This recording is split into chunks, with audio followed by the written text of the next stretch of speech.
আপনাদের সকলকে নমস্কার। আজ 25শে বৈশাখ,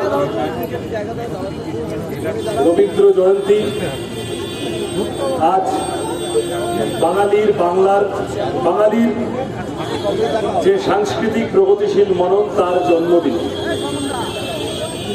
আজ শুধু একটি মানুষের নয়, একটি জাতির জন্মদিন, বিশ্ব মানবতার জন্মদিন। আজ আমরা যে অন্যরকম মিছিলে সামিল হয়েছি, সেই মিছিল এখান থেকে হরিনাভি যাবে। আজ ভোটের প্রচার নয়, আজ প্রার্থী হিসেবে অন্য কোনো কথার মধ্যে নয়, আজ আমরা সকলে মিলে রবীন্দ্রনাথকে উদযাপন করব। আপনারা দেখছেন আওয়াজ, রোজকারের হক কথা।